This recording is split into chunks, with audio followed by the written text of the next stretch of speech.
हमारे पास सरकारी परीक्षाओं की तैयारी के लिए भारतीय संविधान पर कुछ बहुत ही अच्छे नोट्स हैं और आज का विषय है मौलिक अधिकार यानी फंडामेंटल राइट्स। जी। ये वो अधिकार हैं जिनके बारे में हम रोज सुनते तो हैं लेकिन शायद उतनी गहराई से नहीं समझते। सही बात है। तो आज हमारा मिशन है इन नोट्स को एक एक करके खोलना और हर बिंदु को ऐसे समझना जैसे हम क्लास में समझ रहे हों, ताकि हर अनुच्छेद बिल्कुल दिमाग में बैठ जाए। बिल्कुल सही कहा आपने। हमारा लक्ष्य सिर्फ पढ़ना नहीं है बल्कि समझना है। हम इन अधिकारों को एक कहानी की तरह देखेंगे। कहानी की तरह? दिलचस्प है। हाँ, सोचिए कि संविधान ने हर नागरिक को एक ढाल दी है। आज हम यही जानेंगे कि वो ढाल किस चीज से बनी है, ये हमें किससे बचाती है, और अगर इस पर कोई हमला हो तो हम क्या कर सकते हैं। बहुत बढ़िया। तो चलिए इस ढाल की पहली परत से शुरू करते हैं। बिल्कुल। ठीक है, तो सबसे पहले संविधान की किताब में ये ढाल यानी ये मौलिक अधिकार रखे कहाँ गए हैं? ये हमारे संविधान के भाग 3 में, मतलब पार्ट 3 में दिए गए हैं। भाग 3। जी, और इनसे जुड़े अनुच्छेद हैं आर्टिकल 12 से लेकर 35 तक। और इस भाग की अहमियत इतनी ज्यादा है कि इसे भारत का मैग्ना कार्टा कहा जाता है। मैग्ना कार्टा, ये नाम तो इतिहास में बहुत सुना है। इसका यहाँ क्या कनेक्शन है? बहुत अच्छा सवाल है। देखिए, 1215 में इंग्लैंड के राजा जॉन ने पहली बार अपने नागरिकों को कुछ अधिकार लिखित रूप में दिए थे। उसी दस्तावेज को मैग्ना कार्टा कहते हैं। ये दुनिया में नागरिकों के अधिकारों का मतलब पहला लिखित चार्टर था। अच्छा। इसीलिए जब हमारे संविधान निर्माताओं ने भाग 3 में हमें इतने महत्वपूर्ण अधिकार दिए, तो इसकी तुलना उसी ऐतिहासिक दस्तावेज से की गई। समझ गए। और इसकी प्रेरणा कहाँ से ली हमने? मतलब ये आइडिया कहाँ से आया? जहां तक प्रेरणा की बात है, तो इसका जो सीधा ढांचा है वो हमने अमेरिका के संविधान से लिया है। यूएसए कॉन्स्टिट्यूशन से? हाँ, जहां इसे बिल ऑफ राइट्स कहते हैं। समझ गई। तो ये ढाल अमेरिका के डिजाइन पर बनी है, पर इसका नाम ऐतिहासिक है। जी। अब ये बताइए, इस ढाल में कितने तरह के हथियार या सुरक्षा के तरीके हैं? मतलब कुल कितने मौलिक अधिकार हैं? देखिए, जब संविधान बना था, हाँ। तब इसमें 7 अधिकार थे। 7? जी, लेकिन आज की तारीख में 6 हैं। एक अधिकार को बाद में हटा दिया गया था, जिस पर हम अभी विस्तार से बात करेंगे। ठीक है। पहले इन 6 को क्रम से देख लेते हैं। हाँ बिल्कुल। पहला है समानता का अधिकार। ये है अनुच्छेद 14 से 18 तक। ठीक है। Right to equality. दूसरा? स्वतंत्रता का अधिकार। हाँ। अनुच्छेद 19 से 22। फिर तीसरा? शोषण के विरुद्ध अधिकार। Right against exploitation. जी। ये अनुच्छेद 23 और 24 में है। बिल्कुल। चौथा है धर्म की स्वतंत्रता का अधिकार। अनुच्छेद 25 से 28 तक। पांचवा, सांस्कृतिक और शैक्षिक अधिकार। अनुच्छेद 29-30। और छठा, जो सबसे खास है, वो है संवैधानिक उपचारों का अधिकार। अनुच्छेद 32। जी, आर्टिकल 32। आपने 7वां अधिकार छोड़ दिया जो पहले था, संपत्ति का अधिकार। ये एक बहुत बड़ा बदलाव था और मुझे लगता है परीक्षाओं में इस पर सवाल जरूर बनता होगा। बिल्कुल बनता है। तो ऐसा क्यों किया गया और अब इसका क्या स्टेटस है? जी, ये समझना बहुत जरूरी है। पहले अनुच्छेद 31 के तहत संपत्ति का अधिकार एक मौलिक अधिकार था। हाँ। लेकिन सरकार को विकास के कामों के लिए, जैसे सड़कें बनानी हैं, बांध बनाने हैं, तो जमीन चाहिए होती थी। अधिग्रहण में दिक्कतें आती होंगी। बिल्कुल, बहुत दिक्कतें आ रही थीं। इसलिए 44वें संविधान संशोधन अधिनियम 1978 के जरिए इसे मौलिक अधिकारों की लिस्ट से हटा दिया गया। तो क्या इसका मतलब ये हुआ कि अब किसी को अपनी संपत्ति पर कोई अधिकार ही नहीं है? नहीं नहीं, ऐसा बिल्कुल नहीं है। अधिकार अभी भी हैं, पर उसकी मतलब प्रकृति बदल गई है। अच्छा, वो कैसे? अब यह एक कानूनी अधिकार है, लीगल राइट। इसे संविधान के भाग 12 में एक नए अनुच्छेद 301 के तहत डाल दिया गया है। तो मौलिक अधिकार और कानूनी अधिकार में क्या फर्क हुआ? फर्क यह है कि सरकार आपकी संपत्ति आपसे बिना कानून के नहीं ले सकती, लेकिन अब आप इसके हनन पर सीधे सुप्रीम कोर्ट नहीं जा सकते, जैसे दूसरे मौलिक अधिकारों के लिए जा सकते हैं। अच्छा, अब समझा। यहीं पर मेरा अगला सवाल आता है। मान लीजिए मेरे किसी मौलिक अधिकार का हनन होता है, तो ये ढाल असल में काम कैसे करती है? मैं अदालत जा सकती हूँ? हाँ बिल्कुल, और यही इन अधिकारों की सबसे बड़ी ताकत है। ये प्रवर्तनीय है, मतलब जस्टिशिएबल। जस्टिशिएबल। इसका मतलब है कि अगर राज्य आपके अधिकारों को छीनने की कोशिश करता है, तो आप इंसाफ के लिए सीधे सुप्रीम कोर्ट का दरवाजा खटखटा सकते हैं। सीधे सुप्रीम कोर्ट? जी हाँ, सीधे। और सुप्रीम कोर्ट इन्हें लागू करवाने के लिए 2 मुख्य तरीकों का इस्तेमाल करता है। और वो 2 तरीके क्या है? पहला है न्यायिक समीक्षा, यानी जुडिशियल रिव्यू। इसका आधार है अनुच्छेद 13। आर्टिकल 13। जी, ये साफ कहता है कि कोई भी कानून, चाहे वो संसद बनाए या कोई राज्य सरकार, अगर वो मौलिक अधिकारों से टकराएगा या उन्हें कम करेगा, तो वो कानून उस हद तक अवैध माना जाएगा, मतलब वॉइड। यानी कोर्ट उस कानून को रद्द कर सकता है। बिल्कुल। और दूसरा तरीका? हाँ, दूसरा कौन सा है? दूसरा और बहुत शक्तिशाली तरीका है रिट्स जारी करना, जो अनुच्छेद 32 के तहत आता है। रिट्स? जी, रिट्स एक तरह से कोर्ट द्वारा जारी किए गए खास आदेश होते हैं। जैसे एक बहुत शक्तिशाली रिट है हेबियस कॉर्पस। हेबियस कॉर्पस का मतलब है शरीर को प्रस्तुत करो। अच्छा। अगर किसी व्यक्ति को गैर कानूनी तरीके से हिरासत में लिया गया है, तो कोर्ट ये रिट जारी करके पुलिस को आदेश दे सकता है कि उस व्यक्ति को कोर्ट के सामने पेश किया जाए। ये सीधे सीधे नागरिक की आजादी की रक्षा करता है। ये तो बहुत ही मजबूत सुरक्षा कवच है। तो अब इन अधिकारों की कुछ और खासियतों को समझते हैं। इन्हें क्या चीज साधारण कानूनों से अलग बनाती है? इनकी 3 मुख्य विशेषताएं हैं। पहली, जैसा हमने कहा, ये संविधान द्वारा संरक्षित हैं। इनकी गारंटी खुद संविधान देता है। ठीक है। दूसरी, ये स्थायी नहीं है, नॉट परमानेंट। मतलब संसद संविधान में संशोधन करके इनमें बदलाव कर सकती है, जैसा संपत्ति के अधिकार के साथ हुआ। एक मिनट, अगर संसद इन्हें बदल सकती है तो ये तो थोड़ा चिंता की बात है। क्या वो किसी भी अधिकार को हटा सकती है? बहुत अच्छा सवाल है। नहीं, ऐसा नहीं है। सुप्रीम कोर्ट ने मूल ढांचे के सिद्धांत यानी बेसिक स्ट्रक्चर डॉक्ट्राइन में यह साफ किया है कि संसद अधिकारों में बदलाव तो कर सकती है, पर संविधान के मूल ढांचे को नष्ट नहीं कर सकती। और मौलिक अधिकार उस मूल ढांचे का हिस्सा है? बिल्कुल। और तीसरी विशेषता है कि यह निरपेक्ष नहीं है, नॉट एब्सोल्यूट, यानी असीमित नहीं है। निरपेक्ष नहीं का एक उदाहरण दे सकती हैं?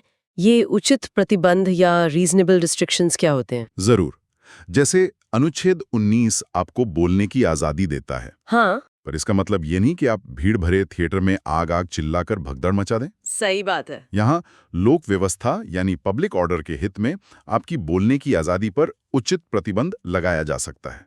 मतलब आपकी आजादी वहां तक है जहां से दूसरे की सुरक्षा या देश की एकता को खतरा ना हो। और क्या इन्हें पूरी तरह से निलंबित यानी सस्पेंड भी किया जा सकता है? हाँ, राष्ट्रीय आपातकाल नेशनल इमरजेंसी के दौरान इन्हें निलंबित किया जा सकता है। अच्छा। लेकिन यहाँ एक बहुत बड़ा अपवाद है, एक्सेप्शन, जो हर परीक्षा के लिए महत्वपूर्ण है।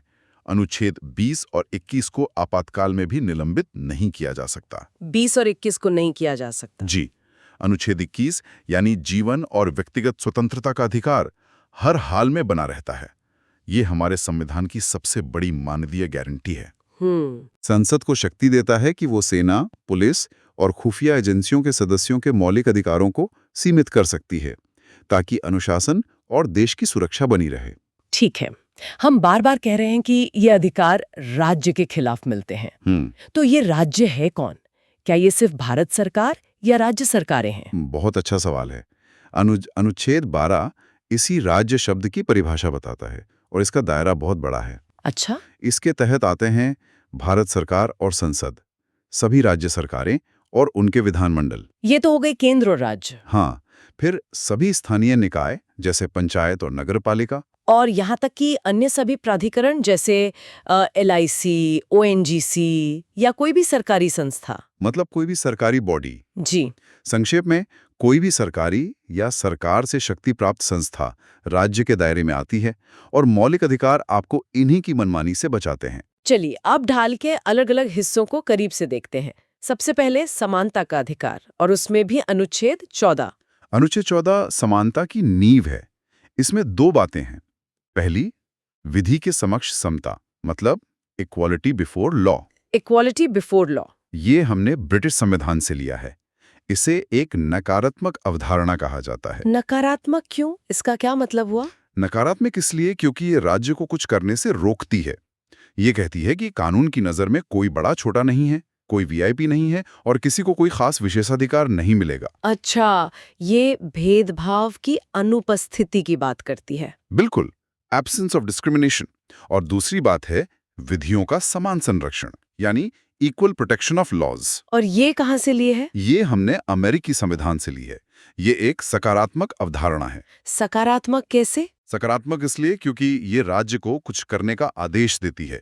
ये कहती है कि जो लोग एक जैसी परिस्थितियों में हैं, उनके साथ एक जैसा व्यवहार करो। जैसे एक ही अपराध के लिए दो लोगों को एक जैसी सजा मिलनी चाहिए। ठीक है, तो अनुच्छेद 15 भी भेदभाव को रोकने की बात करता है। ये 14 से कैसे अलग है? अनुच्छेद 15 इसे और ज्यादा साफ करता है। ये कहता है कि राज्य किसी भी नागरिक के साथ सिर्फ 5 आधारों पर कोई भेदभाव नहीं करेगा। 5 आधार कौन कौन से? धर्म, मूल वंश, जाति, लिंग या जन्मस्थान। इन आधारों पर किसी को दुकान, होटल या सार्वजनिक कुएं तालाब इस्तेमाल करने से नहीं रोका जा सकता। लेकिन इसके कुछ अपवाद भी तो है ना? जी हाँ हैं। जैसे अनुच्छेद 15(3) के तहत राज्य महिलाओं और बच्चों के लिए खास इंतजाम कर सकता है, जैसे बसों में आरक्षित सीटें। यानी ये सकारात्मक भेदभाव है ताकि बराबरी लाई जा सके। अब बात करते हैं सरकारी नौकरियों की, जिसके लिए लाखों लोग तैयारी करते हैं। अनुच्छेद 16 इस बारे में क्या कहता है? अनुच्छेद 16 कहता है कि लोक नियोजन यानी सरकारी नौकरियों में सभी नागरिकों को अवसर की समानता मिलेगी। Opportunity for all. जी, लेकिन इसी का एक बहुत महत्वपूर्ण हिस्सा है अनुच्छेद 16(4), जो आरक्षण यानी रिजर्वेशन की व्यवस्था करता है। अच्छा। ये कहता है कि अगर राज्य को लगता है कि पिछड़े वर्गों का सरकारी नौकरियों में सही प्रतिनिधित्व नहीं है, तो राज्य उनके लिए पद आरक्षित कर सकता है। समझ गई। नोट्स में आगे अनुच्छेद 17 और 18 को उन्मूलन यानी एबोलिशन के शीर्षक में रखा गया है। ऐसा क्यों? क्योंकि ये दोनों अनुच्छेद समाज में गहरी जड़ें जमा चुकी दो प्रथाओं को खत्म करते हैं। कौन सी प्रथाएं? अनुच्छेद 17 अस्पृश्यता यानी अनटचेबिलिटी का पूरी तरह से अंत करता है। इसे मानना अब एक दंडनीय अपराध है। इसके लिए कोई कानून भी है? हाँ, नागरिक अधिकार संरक्षण अधिनियम 1955 भी बना है। और अनुच्छेद 18 उपाधियों यानी टाइटल्स का अंत करता है। उपाधियां जैसे? जिसे अंग्रेजों के जमाने में राय बहादुर या महाराजा जैसी उपाधियां मिलती थीं, जो समाज में असमानता पैदा करती थी। अब राज्य ऐसी कोई उपाधि नहीं दे सकता। लेकिन हम पद्मश्री या भारत रत्न जैसे पुरस्कार तो देखते हैं, और सेना में जनरल जैसी उपाधियां भी होती हैं। बिल्कुल, उसका अपवाद है। सेना और शिक्षा से जुड़े सम्मान दिए जा सकते हैं, जैसे कर्नल, डॉक्टर, इंजीनियर। अच्छा। ये किसी की योग्यता को दर्शाते हैं, जन्म के आधार पर मिली उपाधि नहीं है। और भारत रत्न जैसे पुरस्कार उपाधि नहीं बल्कि राष्ट्रीय सम्मान है। अब आते हैं उस अधिकार पर जिसकी सबसे ज्यादा चर्चा होती है, स्वतंत्रता का अधिकार, अनुच्छेद 19। ये तो एक तरह का बंडल पैक लगता है, इसमें कई आजादियां हैं। हाँ, इसे अधिकारों का गुच्छा कह सकते हैं। ये सभी भारतीय नागरिकों को 6 तरह की स्वतंत्रता की गारंटी देता है। 6? चलिए एक एक करके देखते हैं। इसकी आजादी, कार्टून बनाना, यहाँ तक कि चुप रहना भी शामिल है। चुप रहना भी एक अधिकार है? वाह। जी। दूसरा है 19 का बी, सम्मेलन की स्वतंत्रता। यानी आप शांति से बिना हथियारों के इकट्ठा हो सकते हैं, मीटिंग या जुलूस निकाल सकते हैं। ये तो लोकतंत्र की नींव है। आगे की 4 आजादियां क्या हैं? तीसरी है 19 का सी, संघ बनाने की स्वतंत्रता, मतलब एसोसिएशन। आप राजनीतिक दल, कंपनी, मजदूर यूनियन या सहकारी समिति बना सकते हैं। ठीक है। चौथी है 19 का डी, संचरण की स्वतंत्रता, मूवमेंट। यानी आप एक भारतीय नागरिक के तौर पर देश के किसी भी कोने में बिना रोक टोक के घूम सकते हैं। और पांचवी? पांचवी है 19 का ए, निवास की स्वतंत्रता, रेसिडेंस। आप भारत के किसी भी हिस्से में जाकर अस्थायी तौर पर रह सकते हैं या स्थायी रूप से बस सकते हैं। और आखिरी? और छठी 19(1)G, व्यवसाय की स्वतंत्रता, प्रोफेशन। आप अपनी मर्जी का कोई भी पेशा, व्यापार या कारोबार कर सकते हैं, बशर्ते वो कानूनी हो। इसमें 19(1)F कहा गया? हाँ हो, 19(1)F वही संपत्ति का अधिकार था जिसकी हमने पहले चर्चा की थी। अच्छा, वही जिसे 44वें संशोधन से हटा दिया था। जी बिल्कुल। इसलिए अब अनुच्छेद 19 में ये 6 ही स्वतंत्रताएं बची हैं। बहुत बढ़िया। चलिए परीक्षा से ठीक पहले के रिवीजन की तरह सबसे जरूरी पॉइंट्स को एक बार फिर से तेजी से दोहरा लेते हैं। जरूर। तो ये वो तथ्य हैं जो बिल्कुल नहीं भूलने हैं। बताइए। भारत का मैग्ना कार्टा, भाग 3। ठीक है। मौलिक अधिकारों की प्रेरणा, अमेरिका, बिल ऑफ राइट्स। संपत्ति का अधिकार अब क्या है? एक कानूनी अधिकार, अनुच्छेद 300A के तहत। ये बहुत जरूरी है। फिर संविधान की आत्मा और रिट्स का प्रावधान, अनुच्छेद 32। आर्टिकल 32।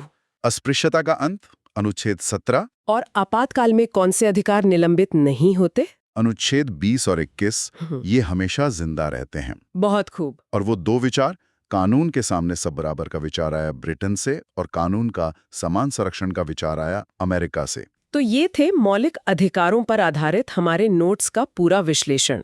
ये सिर्फ परीक्षा के नंबरों के लिए नहीं, बल्कि ये जानने के लिए भी जरूरी है कि एक नागरिक के तौर पर हमारी ताकत क्या है। बिल्कुल। और अंत में सोचने के लिए एक सवाल छोड़ जाता हूँ। जरूर। हमने बात की कि ये अधिकार असीमित नहीं हैं और राज्य इन पर उचित प्रतिबंध लगा सकता है। ये उचित क्या है, इसकी परिभाषा हमेशा बहस का विषय रही है। तो सवाल ये है कि एक व्यक्ति की आज़ादी और पूरे समाज की सुरक्षा के बीच सही संतुलन कहाँ और कैसे बनाया जाए? ये एक ऐसा सवाल है जिसका जवाब हर पीढ़ी को अपने समय में खोजना पड़ता है। बिल्कुल।